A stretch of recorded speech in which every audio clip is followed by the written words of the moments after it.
Assalamualaikum warahmatullahi wabarakatuh. Yang kami hormati Ibu Irma Nur Afida selaku dosen mata kuliah pembelajaran Bahasa Indonesia dan teman-teman semua yang kami sayangi. Pada pagi hari ini kami dari kelompok 8 akan mempresentasikan tentang pendekatan pembelajaran bahasa.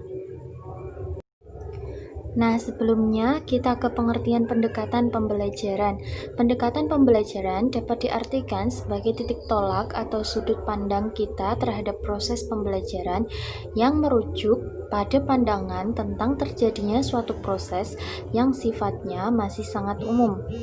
Di dalamnya mewadahi, menginspirasi, menguatkan, dan melatari metode pembelajaran dengan cakupan teoritis tertentu. Selanjutnya kita ke macam-macam pendekatan pembelajaran bahasa. Jadi teman-teman, yang akan kami bahas itu ada 5 pendekatan. Nah, yang pertama itu adalah pendekatan komunikatif, yang kedua adalah pendekatan kontekstual, kemudian pendekatan teks. Nah, yang selanjutnya adalah pendekatan saintifik, dan yang terakhir adalah pendekatan integratif. Nah, untuk yang pertama kita akan membahas tentang pendekatan komunikatif. Pendekatan komunikatif adalah sistem pembelajaran yang menekankan pada aspek komunikasi, interaksi, dan mengembangkan kompetensi kebahasaan serta keterampilan berbahasa seperti menyimak, membaca, menulis, berbicara sebagai tujuan pembelajaran bahasa dan mengakui bahwa ada kaitannya dengan kegiatan komunikasi dalam kehidupan sehari-hari. Jadi di pendekatan komunikatif itu dalam keterampilan berbahasa yaitu menyimak, membaca, menulis, berbicara itu ada kaitannya dengan kegiatan komunikasi dalam kehidupan sehari-hari. Nah, pendekatan komunikatif di Indonesia muncul pada tahun 1980 karena adanya ketidakpuasan akan beberapa teori bahasa ya pada waktu itu, di mana teori itu hanya menekankan pada aspek teori saja, jadi tanpa memperhatikan bagaimana cara penggunaan bahasa di dalam kehidupan sehari-hari. Untuk langkah pembelajaran dengan pendekatan komunikatif, yang pertama yaitu tahap persiapan, di mana guru harus merumuskan tujuan pembelajaran yang berhubungan dengan pokok bahasan yang nanti akan diajarkan. Kemudian yang kedua yaitu tahap pelaksanaan, di mana guru menyajikan sebuah materi pelajaran dengan memanfaatkan pendekatan komunikatif. Nah, contohnya bagaimana? Misalnya yaitu dengan adanya tanya jawab antara siswa dan guru, maka akan terjadi interaksi dan pertukaran informasi. Ketika siswa menggunakan keterampilan berbahasanya yaitu menyimak, membaca, menulis, dan berbicara, maka secara langsung maupun tidak telah terjadi pembelajaran dengan pendekatan komunikatif. Nah, sudah bisa dilihat ya contohnya pendekatan komunikatif, yaitu ketika siswa dan guru saling tanya jawab atau misalnya selain itu debat. Nah, di situ terjadi pembelajaran dengan pendekatan komunikatif. Untuk pendekatan kontekstual dan pendekatan teks akan dijelaskan oleh Mbak Rista. Saya di sini akan menjelaskan tentang pendekatan kontekstual. Pendekatan kontekstual merupakan suatu konsep belajar di mana guru menghadirkan situasi dunia nyata ke dalam kelas dan mendorong siswa membuat hubungan antara pengetahuan yang dimilikinya dengan penerapannya dalam kehidupan mereka sebagai anggota keluarga dan masyarakat. Hasil pembelajaran diharapkan lebih bermakna bagi anak untuk memecahkan persoalan, berpikir kritis, dan melaksanakan observasi serta menarik kesimpulan dalam kehidupan jangka panjangnya. Dalam konteks itu, siswa perlu mengerti apa makna belajar, apa manfaat dalam status apa mereka, dan bagaimana mencapainya. Kontekstual memiliki 8 komponen utama, yaitu 1. memiliki hubungan yang bermakna. Yang kedua, melakukan kegiatan yang signifikan. Yang ketiga, belajar diatur sendiri. Yang keempat, bekerja sama. Yang kelima, berpikir kritis dan kreatif.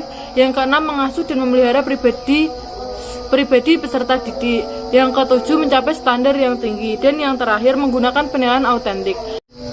Selanjutnya, saya akan menjelaskan pendekatan teks. Pendekatan pembelajaran bahasa Indonesia dalam kurikulum 2013 telah menggunakan pendekatan tujuan agar siswa mampu memproduksi dan menggunakan teks sesuai fungsi sosialnya.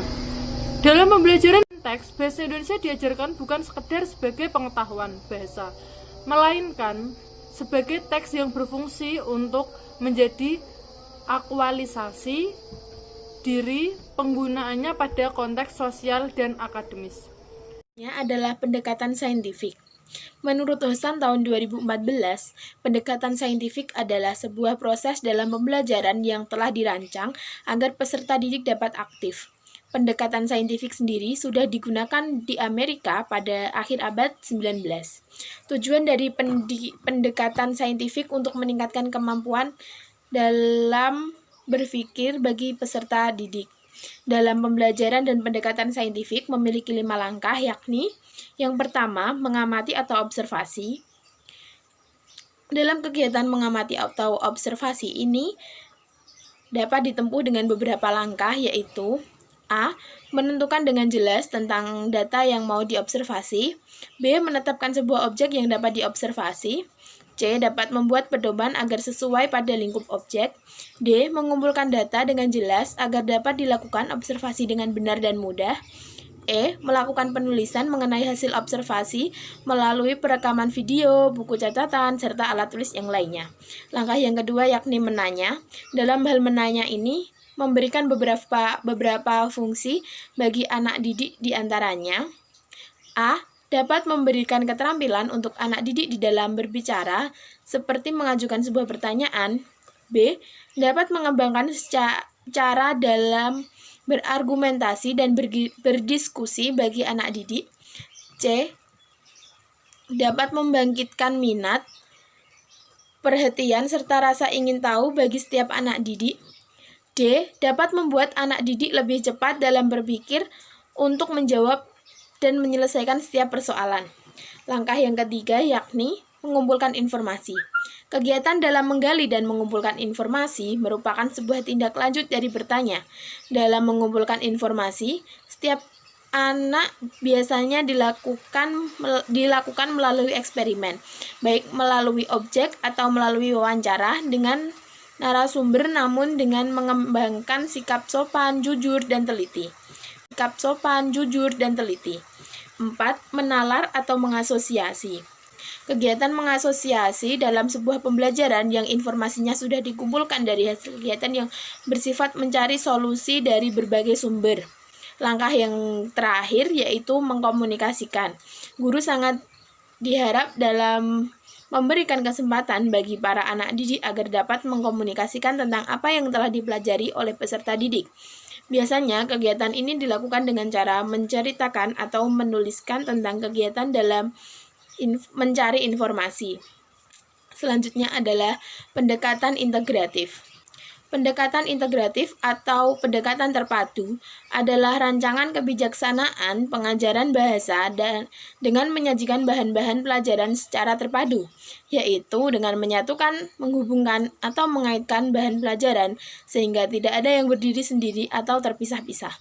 Pendekatan terpadu terdiri dari 2 macam, yaitu pendekatan integratif internal dan integratif eksternal. Yang pertama, integratif internal yaitu keterkaitan yang terjadi di antara bahan pelajaran itu sendiri. Misalnya, pada waktu pelajaran bahasa, dengan fokus menulis, kita bisa mengaitkan dengan membaca dan mendengarkan juga. Yang kedua, integratif eksternal yaitu keterkaitan antara bidang studi yang satu dengan bidang studi yang lain. Misalnya, bidang studi bahasa dengan sains, dengan tema lingkungan, maka kita bisa meminta siswa atau murid membuat karangan atau puisi tentang banjir.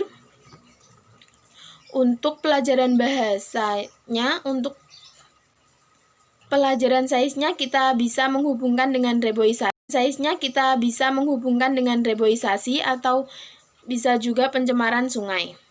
Pembelajaran terpadu memiliki beberapa macam karakteristik, di antaranya yang pertama berpusat pada anak atau student center, yang kedua memberi pengalaman langsung pada anak, yang ketiga pemisahan antara bidang studi tidak begitu jelas, yang keempat menyajikan konsep dari berbagai bidang studi dalam suatu proses pembelajaran, yang kelima bersifat luas, yang keenam hasil pembelajaran dapat berkembang sesuai dengan minat dan kebutuhan anak, yang ketujuh, holistik, artinya suatu peristiwa yang menjadi pusat perhatian dalam pembelajaran terpadu diamati dan dikaji dari beberapa mata pelajaran sekaligus tidak dari sudut pandang yang terkotak-kotak. Yang kedelapan, bermakna, artinya pengkajian suatu fenomena dari berbagai macam aspek memungkinkan terbentuknya semacam jalinan skema yang dimiliki siswa. Otentik, artinya informasi dan pengetahuan yang diperoleh sifatnya menjadi otentik. Yang terakhir, 10. Aktif, artinya siswa perlu terlibat langsung dalam proses pembelajaran mulai dari perencanaan, pelaksanaan, hingga proses evaluasi. Terima kasih.